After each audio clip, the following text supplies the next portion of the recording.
Hi, if you follow me on YouTube for a while, you know I often talk about kitchen appliances, and what I'll do is I'll unbox them, go through the product specification and sometimes give a demonstration of it. But what I don't often do is to come back a bit later on after I've been using it for a while.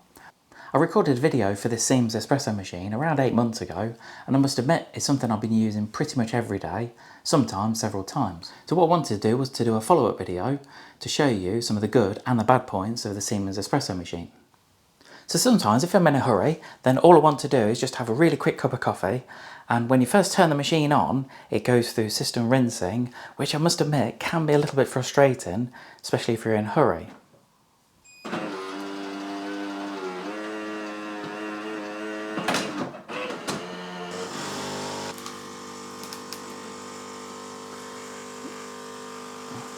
So this whole process can take around a minute to a minute and a half. Something I do really like, and does go down very well, mainly with either myself or especially if my kids are over, is that you can choose the strength of the coffee really easily. And all you need to do is just press the bean, and what it will do is it goes between 1 and 5. So it goes from very mild to mild, regular, strong, and then very strong. I must admit, my favourite one is to select number 4, so I do like it strong. Something else that I like is the double cup on and off. So if you're going to use a small cup, so if you're going to make a cheeky little espresso, then obviously you wouldn't a very small tiny cup like that. But I'm not really into coffees like that. I prefer something a bit larger, so often I will select first of all the number 4 bean, because I like it quite strong, and then the double cup on, and then I'll be ready to go. So my favourite coffee on this machine is the Cafe Crema, and what I do is I always select the double cup on, number 4 beans, and for me that is pretty much a perfect coffee. Just before I make myself a cup of coffee, another, I suppose, a little niggly thing is when the beans are not far off running out, it doesn't tell you on the display that they need topping up. Now I know you've got a little plastic cover on top here, so in theory you can just look in and have a look to see when the beans are low, but it would just be nice to have a little indicator on the front just to tell you when to top up the beans. All that happens when the hopper runs out of beans, then it doesn't tell you on the display.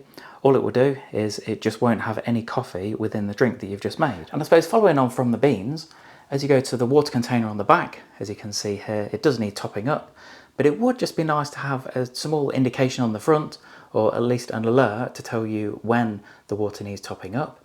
Now I know it's, again, you know, I could just have a look around the back of the machine, but by the time it's done the system rinsing, and then you have a couple of coffees, you're into the realms of filling it up again.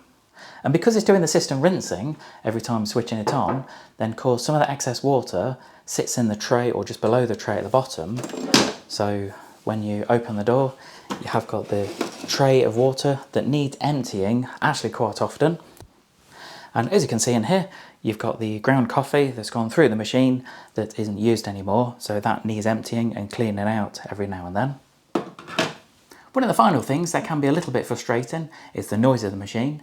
If you're after a machine that is super quiet, and if you're trying to be quiet when you're making an early morning cup of coffee, this might not be the machine to go for.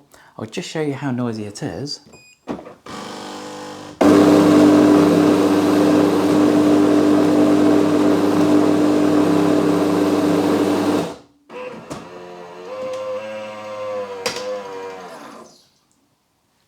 So I know it's had to grind the coffee, and that can be quite a noisy process, but it would be better if it was slightly quieter than that. So I must admit, despite the little niggles that I've mentioned, the coffee that it produces is actually really, really good. And I know a lot of it is down to the type of bean that you choose and also the grind level, but I think for me I've almost perfected that. But this is one of the other things that can be a little bit frustrating.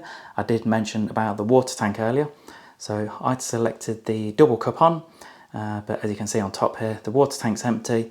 So all it's done is made me half a cup of coffee. So what I'd need to do is to go and top up the water tank and then start the process again. If I'd known some of these little niggles before I purchased the machine, would I buy this machine now? Well, the answer is yes. I suppose apart from things like the water tank, it not telling you when the beans need to be topped up, and other little things, the coffee that it produces is actually really good. And I've had quite a few pod machines over the years, and nothing really touches the quality of the coffee this produces. Hope you enjoyed this quick video on the Siemens Espresso machine. I would appreciate it if you subscribe to my YouTube channel. Just give us a quick thumbs up, click subscribe, leave any comments below. I know it's a slightly different video to some of my normal videos, but I thought because it's a product that I use every day, giving a bit of real life feedback might be helpful if you're looking to purchase one of these. Thanks for joining me today.